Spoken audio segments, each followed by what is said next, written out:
Welcome student, welcome to Educont. आज mole concept के एक बेसिक टॉपिक पे चल रहे हैं, मॉलिक्यूलर और एम्पेरिकल फॉर्मूला। बच्चों, ये बेहद ही इजी टॉपिक है। चलिए इसके बारे में जरा बातचीत करें। यहाँ न्यूमेरिकल्स होंगे जिन्हें हम सॉल्व भी करेंगे। तो चलिए बच्चों, देखते हैं कैसे करते हैं। सबसे पहली बात जो हमारे दिमाग में आती है जब हम एम्पेरिकल और मॉलिक्यूलर फॉर्मूला की बात करते हैं कि एम्पेरिकल और मॉलिक्यूलर फॉर्मूला है क्या। तो चलिए समझते हैं। जैसे मैंने यहां लिखा हुआ है, अब मान लीजिए अगर मैं आपसे ऐसे ही पूछता कि बच्चों एक बात बताओ, क्या आप ग्लूकोज का फॉर्मूला जानते हो? आप बोलते हैं हाँ जी सर, C6H12O6, राइट। आपने कहा कि सर ग्लूकोज का फॉर्मूला है C6H12O6। मैंने बोला ठीक। मैंने बोला भाई आपको क्या हाइड्रोजन पेरोक्साइड का फॉर्मूला है? आपने बोला हाँ जी सर, H2O2। मैंने बोला इथेन का फॉर्मूला, तो आपने बोला sir C2H6।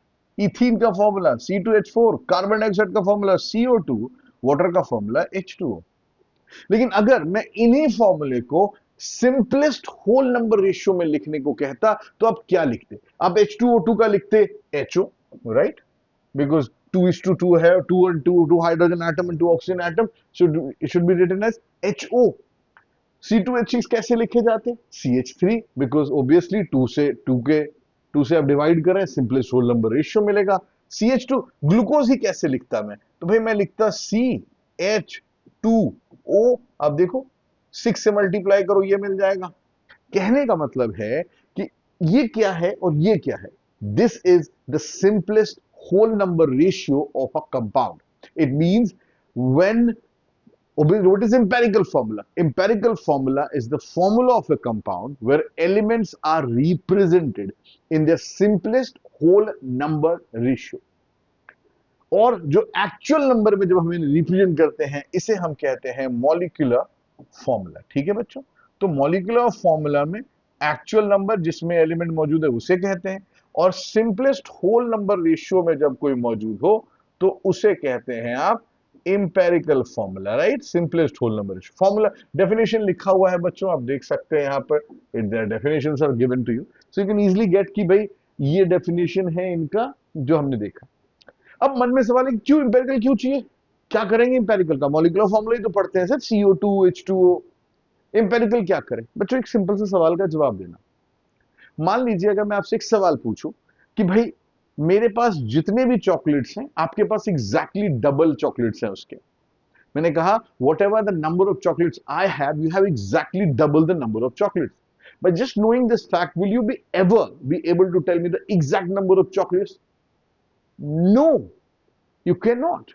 What you can simply predict is that, sir, if you have got 2 chocolates, I will have 4. If you have got 10, I have got 20. So you are just trying to find out. You can just simply tell me the ratio in which the number of chocolates me and you have. But you can never predict the actual number of chocolates. And that is what empirical formula comes into trend. Now the thing is that जब हम किसी compound को, किसी नए compound को discover करते होंगे, हम उन एलिमेंट्स के सिंपलेस्ट होल नंबर रेशियो ही निकाल पाते हैं पहले, और बाद में उसके मॉलिक्यूलर मास से, उसकी मदद से मॉलिक्यूलर फॉर्मूला निकाला जाता है। तो इंपेरिकल फॉर्मूला बेहद इंपॉर्टेंट चीज है। यानी जब हम कभी किसी एलिमेंट को, किसी कंपाउंड को निकाला, भाई हमने क्या किया? कार्बन, हाइड्रोजन, ऑक्सीजन, 3 तरह के एलिमेंट मिल गए। ये कैसे किया? ये क्वालिटेटिव एनालिसिस से किया। अब क्वांटिटेटिव एनालिसिस किया तो total mass of the substance जो भी लिया था उसमें से अरे कार्बन 12% है, हाइड्रोजन इतना है, ऑक्सीजन इतना है। ये जो परसेंटेज पता चलता है बच्चों, ये इंपेरिकल फॉर्मूला डिराइव करने में ही हमारी मदद करता है। ठीक है, और फिर रिएक्शंस की मदद से हमें ये पता चलता है कि उस कंपाउंड का कितना मॉलिक्यूलर मास कितना हो सकता है, और उससे फिर हम मॉलिक्यूलर फॉर्मूला डिराइव करते हैं। ठीक है बच्चों, तो चलिए चलते हैं आगे न्यूमेरिकल्स की तरफ। 2-3 फॉर्मूले हैं जो ध्यान रखें। पहली बात, molecular formula is n into empirical formula. जैसे आपने देखा n यानी किसी एक इंटीजर से इंपेरिकल और मॉलिक्यूलर फॉर्मूला डिफर होते हैं। ठीक है, यानी जैसे इसमें 6 से डिफर है, H2O2 और HO में 2 से डिफर है, C2H6 में भाई आप देखें तो 2 से डिफर है, राइट। इसी तरह से इनमें हमने देखा दे कैन बी डिफर। लेकिन एक बात है, कई बार जो सिंपलेस्ट होल नंबर रेशियो होता है वही मॉलिक्यूलर फॉर्मूला होता है, जैसे CO2 जैसे H2O, राइट। तो ये भी पॉसिबल है कि इंपेरिकल फॉर्मूला ही मॉलिक्यूलर फॉर्मूला निकल आए। तो चलिए देखते हैं कुछ न्यूमेरिकल्स। तो पहला तो देखा n, n क्या है भाई, एक इंटीजर है। And how do we find out n, n क्या होता है, बहुत सिंपल तरीका है, molecular formula mass by empirical formula mass. ठीक है, अभी यूज करके दिखाऊंगा कैसे करते हैं। बच्चों कई बार मॉलिक्यूलर मास देने के बजाय वो वेपर डेंसिटी देते हैं, तो ये रिलेशन याद रखिए, molecular mass is 2 into vapour density of that substance. ठीक है, तो चलिए चलते हैं आगे और अब सीधे इसके न्यूमेरिकल्स में चलते हैं। ये न्यूमेरिकल चैप्टर है, तो let's get into the numerical of this chapter. तो इसके न्यूमेरिकल में चलें। तो भाई ये रहा हमारा पहला सवाल, बहुत सिंपल तरीका है। ये एक टेबल जो आपके सामने बना हुआ है, हर वक्त आप ये एक टेबल जरूर बनाएंगे, इससे आसान हो जाती है चीजें। क्या है भाई टेबल में, सबसे पहले एलिमेंट का नाम, जो भी गिवन मास या परसेंटेज जो भी इस क्वेश्चन में होगा, गिवन मास भी होता है, कई बार परसेंटेज होता है। अगर एटम के मासेस दिए हुए हैं या परसेंटेज दिए हैं तो एटॉमिक वेट, अगर मॉलिक्यूल के दिए हैं तो molecular weight. Number of moles कैसे निकालते हैं, तो भाई नंबर ऑफ मोल्स का फॉर्मूला होता है, भाई गिवन मास, मैं परसेंटेज लिख दे रहा हूं, दोनों में से जो भी गिवन हो आपके पास, गिवन परसेंटेज बाय, मैं अभी एटॉमिक वेट लिख रहा हूं, मॉलिक्यूल होगा तो मॉलिक्यूलर वेट होगा, वो होगा, ठीक है, वो हम यूज करें। तो जो भी दिया हो, divide by the smallest number, कैसे भी बताता हूं, सिंपलेस्ट होल नंबर रेशियो, और इससे इंपेरिकल फॉर्मूला मिलता है। अब जैसे ये सवाल पढ़े, क्या लिखा है, compound contains 4.07% hydrogen, 24.27% carbon and 71.65% chlorine, find its empirical formula. तो मैंने बोला ठीक है जी, तो मैंने लिखा हाइड्रोजन एलिमेंट है, कार्बन एलिमेंट है, और क्लोरीन भी एक एलिमेंट है। गिवन परसेंटेज ऑफ हाइड्रोजन, देखिए बच्चों अगर आपको मन करे तो आप ये जरूर लिख सकते हैं, late the total mass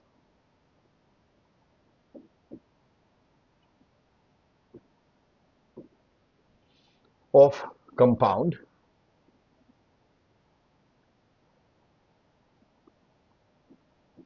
is 100 grams. बच्चों तब क्या होता है, परसेंटेज जो दिया हो डायरेक्ट ग्राम में हो जाता है, तो फर्क नहीं पड़ता, जरूरत नहीं है, आप ये भी एस को डायरेक्टली बना सकते हैं। हाइड्रोजन का कितना दिया है भाई हमारे पास, 4.07%। भाई कार्बन कितना है, 24.27। क्लोरीन कितना है, 71.65। बच्चों आपको एटॉमिक मासेस दिए रहेंगे, उनको आपको यूज करना है। हाइड्रोजन का 1 होता है, कार्बन का 12 होता है, और क्लोरीन का 35.5 होता है। तो जैसा कि हमारा ये फॉर्मूला है, सिंपलेस्ट है भाई, हमने क्या कहा, given percentage that is 4.07 by 1, तो इससे हमारा आंसर आ गया 4.07 ही आया। भाई 24.27 डिवाइडेड बाय 12, अप्रोक्सीमेटली 2 ही आएगा, ये भी है ना। और बेसिकली अगर आप थोड़ा न्यूमेरिकल को आगे ले जाएंगे तो 2.023 ऐसे कुछ आएगा, बट मैंने 2 ले लिया। और उसके बाद 71.65 divided by 35.5, it will also come to or to be approximately 2। मैं approximately की बात कर रहा हूँ। Obviously divide by the smallest number, if I go for it, like let's make it this way, 0 3 0 3, approximation. Now divide by the smallest number. Among all of these, 2.03 are the smallest. Divide everyone, because मैं simplest whole number ratio यानी compare में इससे एक दूसरे से compare करते हुए निकालने का प्रयास कर रहा हूं, ठीक है। तो it comes out to be 2 भाई, 2.03 by 2.03, 1, and 2.03 by 2.03 is 1. So what I get is like 2 1 1. So empirical formula will be CH2 Cl. That's our answer. So the empirical formula of the compound would be, empirical formula is CH2Cl. How do we find out a molecular formula? We'll see in the next question. तो ये है, बड़ा simple है. You just check out the table is important. You know how to make a table. Just do it. मान लीजिए थोड़ी देर के लिए मैं मान लेता हूं कि ये 1 ना आकर के 1.5 आ जाए, मान लेते हैं.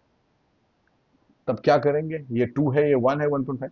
1.5 is not a whole number, so you have to change it to whole number. So multiply that number with the smallest number by which it can change to whole number. जैसे 1.5 को मैंने 2 से मल्टीप्लाई किया तो ये हो जाएगा 3, लेकिन तब सिर्फ एक को नहीं करेंगे, हम सबको सेम नंबर से मल्टीप्लाई करेंगे, तो ये 3, 2 और ये 6 हो जाता. मगर जैसे कि मैंने आपको कहा, यहां पर मुझे कोई ऐसा कुछ है नहीं, तो मुझे लिखने की जरूरत नहीं है, यहां पर तो 1 ही है. तो अगर ऐसा कभी आए तो मैंने आपको बताया कि यहां क्या करते हैं, वो आप समझ गए हैं. ठीक, तो यहां पर तो ये 1 ही है, हमारा सवाल बन गया. चलिए चलते हैं नेक्स्ट क्वेश्चन की तरफ. भाई अगला सवाल क्या है? इस बार अगर आप देख सकते हैं तो आप देखें यहां पर कि इन्होंने एटम नहीं मॉलिक्यूल्स दिए हैं. तो बच्चों जैसे यूज करेंगे, भाई परसेंटेज दिया हुआ है, आप पढ़ सकते हैं. तो भाई क्या हो जाएगा? 48 by 56. अब 48 by 56 0.857. बच्चों ये कैलकुलेशंस पहले से की हुई है. ऑब्वियसली मेरी इतनी रफ्तार नहीं हो सकती, आप बेहतर हो, कैलकुलेट करें, बट ऑब्वियसली मुझे सिखाना है.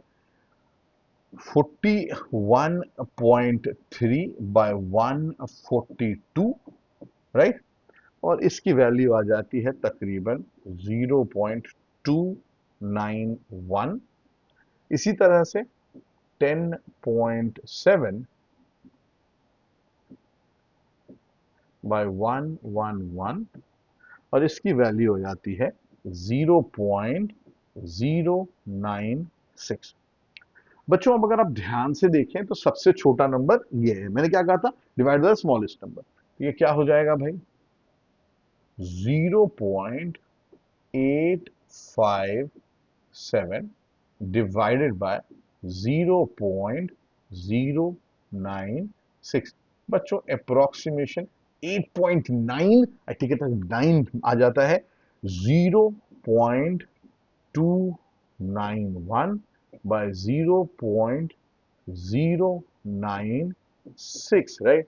तो मैंने उसको बोला वो 8.9 है अप्रोक्सीमेटली. इसी प्रकार ये अप्रोक्सीमेटली 3 है, और ये तो पक्की बात है 0.096 बाय 0.096 1 होगा, तो 931. बच्चों एक बात बता दूं आपको, जब भी आप किसी को निकालें कोई ना कोई 1 होगा. क्यों होगा?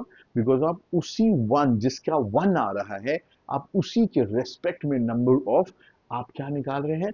स्मॉलेस्ट नंबर्स निकाल रहे हैं कि किस स्टोइचोमेट्रिक रेशियो में वो प्रेजेंट है. तो ध्यान रखिएगा, अगर ये भैया मेरे पास इसकी बात करूं तो ये 1 मोल निकल आया नंबर ऑफ मोल रेशियो में, कंपैरिजन 1:3:9 के नंबर ऑफ मोल्स के रेशियो में ये मौजूद है. तो इंपेरिकल फॉर्मूला. अब यहां एक इंटरेस्टिंग चीज है बच्चों जो मैं आपको बता दूं.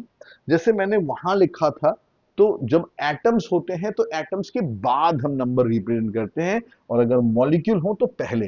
जैसे Ca हो 9, तो ये है 9CaO, डॉट लगाते हैं. ठीक, फिर क्या है भाई? 3P2O5. बच्चों ये 3 है, ठीक है, तो ये 3 है, फिर डॉट लगाते हैं. CaCl2 कितना है? तो भाई जैसे है वैसे लिख दिया. तो ये हो गया हमारा 9CaO 3P2O5 CaCl2, राइट. तो ये एक अगला सवाल. इंटरेस्टिंग क्वेश्चन है, आराम से पढ़ें और ध्यान देकर सुने और समझें इस सवाल को. सबसे इंपॉर्टेंट चीज क्या है इस सवाल में? इसने कहा अ क्रिस्टलाइन सॉल्ट. ध्यान देना बच्चों, अ crystalline salt rendered anhydrous and loses 45.6% of its weight.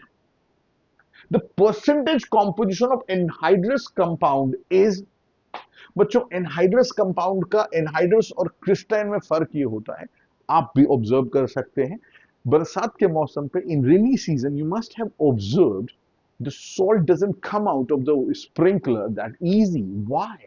When you touch the salt, you can simply say the salt has moisture attached to it, and that is what called crystalline salt. When a salt is absorbed some amount of water, I said adsorbed, it means the water are at the surface of the salt, they are attached at the surface of the salt, then we call it a crystalline salt. यानी salt पानी के साथ मौजूद हो, पानी में घुला नहीं, पानी को अपने ऊपर अपने सरफेस पे चिपका कर बैठा हो, उसे कहते हैं क्रिस्टलाइन। और भाई आप उसे हीट करेंगे तो क्या हो जाएगा, उसे एमोर्फस कहेंगे। तो इसने क्या कहा है कि क्रिस्टलाइन यानी सॉल्ट विथ वाटर को जब हीट किया तो इतना चला गया। भाई ये क्या होगा, पानी गया होगा, ऑब्वियस बात है, आप नमक और पानी को हीट करेंगे तो उड़ेगा कौन, पानी चला जाएगा। तो पानी यहां से निकल गया होगा। चलिए उसको कैसे बनाते हैं देखें। तो सबसे पहले तो इन्होंने एनहाइड्रस कंपाउंड, बच्चों इस बार मैं इसे बनाऊंगा नहीं, एल पोटेशियम, ये इनके एटॉमिक मासेस मैं आपको बता देता हूं। एल्यूमिनियम जो है वो भाई 27 है इनका एटॉमिक मास, पोटेशियम जो है वो 39 है आपके पास एटॉमिक मास, सल्फर है एटॉमिक मास 32, ऑक्सीजन है 16। बच्चों इसे खुद सॉल्व करें, मैं बस यहां से सीधा चलूं तो empirical formula of anhydrous salt, आप समझ गए, वही टेबल इस्तेमाल करें, एल्यूमिनियम का दिया हुआ है सबका परसेंटेज, जैसे मैंने ये टेबल यूज किया, एग्जैक्टली एक टेबल यूज करके आप एनहाइड्रस सॉल्ट, ये आपके लिए एक तरह से क्वेश्चन भी हो जाएगा। एनहाइड्रस सॉल्ट जब हमने निकाला तो हमारा जो फॉर्मूला निकला वो निकला हमारा K1AlS2O8, ठीक है, ये निकल गया एनहाइड्रस सॉल्ट का इंपेरिकल फॉर्मूला। बट इन्होंने मुझे बोला नहीं, मुझे इंपेरिकल फॉर्मूला क्रिस्टलाइन सॉल्ट का भी चाहिए। ठीक है जी, क्रिस्टलाइन सॉल्ट का भी निकालेंगे। तो सबसे पहले तो देखिए एक बात समझिएगा, जैसे आपने कुछ सुना होगा, जैसे एक दो example, CuSO4.5H2O, this is water of crystallization. वो जो .5H2O है that is water of crystallization. जैसे Fe2O3 6H2O, that is 6 molecules of water, 6 moles of water is attached with 1 mole of Fe2O3। MgSO4 7.7H2O, that 7 moles of water is present with 1 mole of MgSO4, that is called water of crystallization. ठीक है जी, तो water of crystallisation हम यहां पर निकालना चाहेंगे तो हमें किसके, मैंने क्या बार बार कहा, एक मोल सॉल्ट के साथ जितने मोल पानी होते हैं बस उसे वाटर ऑफ क्रिस्टलाइजेशन कहते हैं। तो चलिए जरा देखें, क्योंकि इन्होंने लिखा है 45.6% of its weight has been lost. तो अब अगर मैं ये लिख दूं बच्चों, let the total mass of crystalline salt be 100 gram, तो आपको नहीं लगता therefore mass of water is 45.6 gram has been lost। तो mass of salt कितना हो गया भाई, anhydrous salt, right? Mass of salt will be 100 minus 45.6, it comes out to be 54.4, right, grams। अब ध्यान दीजिएगा, यानी इस क्रिस्टलाइन सॉल्ट में 54.4 ग्राम सॉल्ट है और 45.6 ग्राम वाटर। बच्चों एक बात और है, क्योंकि मुझे एक मोल इंपेरिकल फॉर्मूले में निकालना कितना पानी, इसके लिए मुझे इंपेरिकल फॉर्मूला मास, बच्चों ये लेक्चर 1 में पहले भी सिखा चुका हूं। मॉलिक्यूलर फॉर्मूला किसी कंपाउंड का अगर है तो that is called 1 mole of a compound. CO2 44 grams per mole, यानी 44 जो है that is the mass of 1 mole of a substance. वैसे इंपेरिकल फॉर्मूला मास निकालेंगे इसका, and it comes out to be, अगर मैं इसको पूरा जोड़ दूं तो आप ये देखेंगे it will come out to be 258। इसमें सब ऐसे ही जोड़ेंगे आप, जैसे के का 39, aluminium 27, sulphur 32 into 2, oxygen 8 into 16, it comes out to be 258। मैं बार बार कह रहा हूं बच्चों कि ये जो कुछ भी मैं कर रहा हूं ये सारी चीजें जो हैं प्री कैलकुलेटेड हैं, राइट। तो 258 ग्राम्स आपने देखा, क्योंकि मैं आपको यहाँ कैलकुलेशन नहीं सिखा रहा, वो आप मुझसे बेहतर करते होंगे, तो मैं आपको क्वेश्चन का तरीका सिखा रहा हूं, कैलकुलेशन आप खुद करें। तो मास ऑफ सॉल्ट मिल गया। अब देखिए जरा, क्या मैं ये लिख सकता हूं, सिंस, समझिएगा, मेरे को 1 मोल मास यानी 1 मोल इस इंपेरिकल फॉर्मूला यानी 258 ग्राम में कितना पानी है वही निकालना। क्या मैं ऐसा लिख सकता हूं, since 54.4 gram of salt contains 45.6 grams of water. Can I write it? Yes, I can. Obviously, यही है भी भाई, 54.4 ग्राम सॉल्ट के साथ 45.6 ग्राम पानी।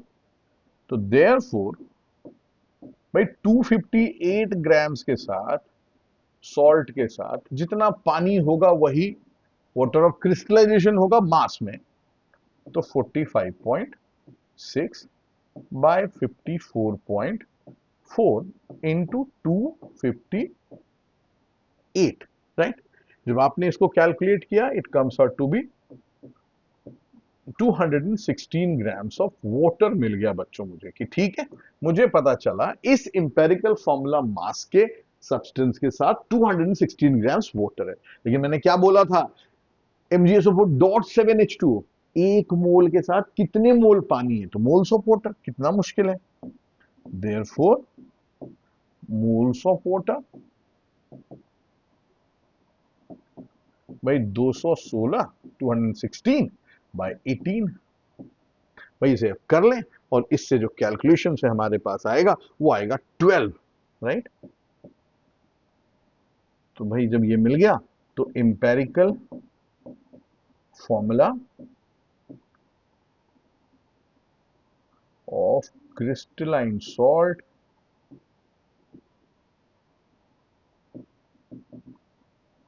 KALS2O8 dot 12H2O। ठीक है बच्चों, तो ये हमने बनाया यहां पर, कैसे बनता है वो हमें देखने का मौका मिला। कोई दिक्कत तो नहीं यहां तक, आई होप आप समझ गए होंगे। ठीक है, तो ये था, इंटरेस्टिंग क्वेश्चन है, टाइप ऑफ क्वेश्चंस मैंने जानबूझ के बनाए। चलते हैं आगे। ये अब आप बनाए घर पे, अच्छा मॉलिक्यूलर मास वाला काम है तो चलिए मैं आपको बता ही देता हूं, इसमें आप करें अगर आप, तो भाई आप KClO3 को सॉल्व करेंगे, इससे इंपेरिकल फॉर्मूला जो है आप जैसे टेबल से बताया है ना निकालने को, आप निकालें, उसमें भी KClO3 यानी इंपेरिकल फॉर्मूला जो आपको मिलेगा इसको सॉल्व करके, बच्चों सॉल्व करना टेबल से, राइट। इंपेरिकल फॉर्मूला क्या निकलेगा भाई, तो वो निकलेगा KClO3। लेकिन इन्होंने बोला है मॉलिक्यूलर फॉर्मूला निकालो, देखिए NF मतलब मॉलिक्यूलर फॉर्मूला, ठीक है जी, निकालते हैं।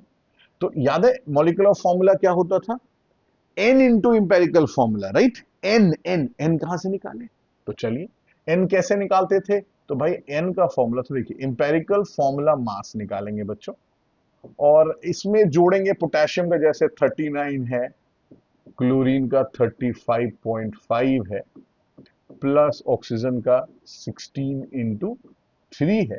बच्चों इसको करेंगे आप तो 122.5 ही मिलेगा आपको, और तब इन्होंने हमें मॉलिक्यूलर फॉर्मूला मास भी 122.5 ही दे रखा है। N कैसे निकालते थे भाई, बहुत सिंपल है, molecular formula mass by empirical formula मास। तो यहां तो आप देख लें सेम नंबर्स हैं तो कोई टेंशन ही नहीं है, 122.5 122.5 1 हो गया। तो यानी molecular formula is empirical formula into one, one है n, आपने मल्टीप्लाई कर दिया and you get again the same answer KClO3। ठीक है जी। तो ये आपको मिल गया, सिंपल है, कोई मुश्किल नहीं। बच्चों अब ये आपका काम है, ये आप खुद करें, मेरी जरूरत नहीं है, इसे आप सॉल्व करेंगे जैसे सॉल्व किया जाता है।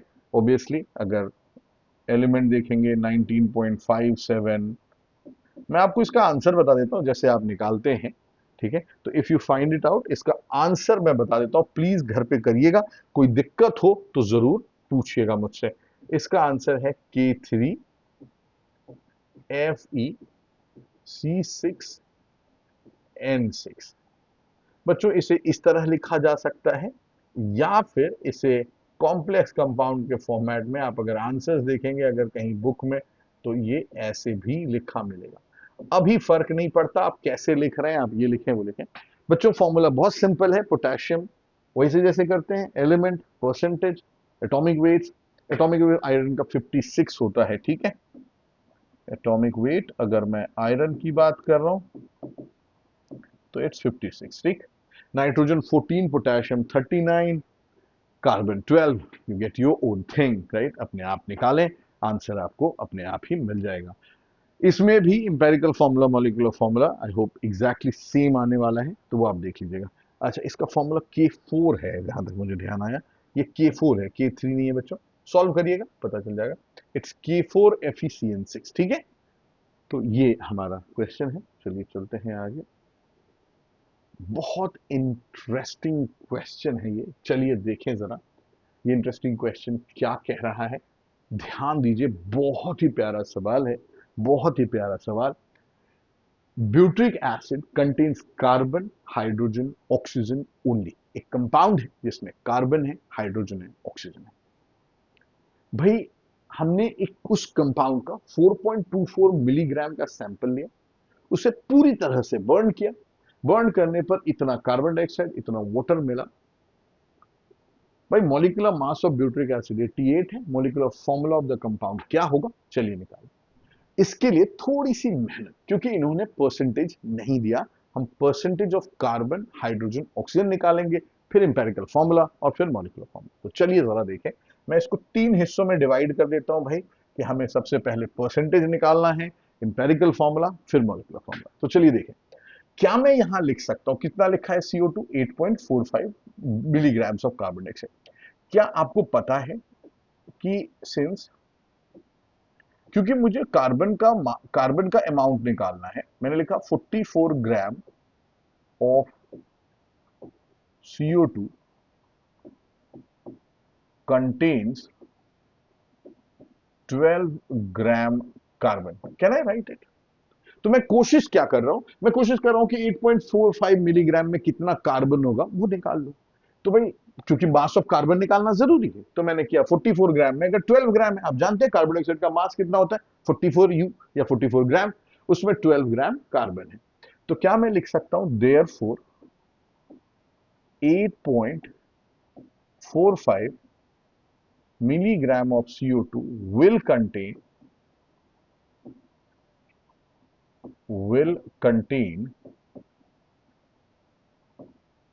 भाई कितना होगा, 12/44 इंटू 8.45, अभी मिलीग्राम, क्योंकि ये ग्राम ग्राम्स कट जाएगा तो आंसर मिलीग्राम में ही आ रहा है मेरे पास। ठीक है, तो ये क्या निकल गया, ये मास ऑफ कार्बन है, क्या है, mass of carbon in the compound, क्योंकि कंप्लीटली बर्न होने पर इतना ही कार्बन डाइऑक्साइड मिला है, ये मास ऑफ कार्बन मिल गया।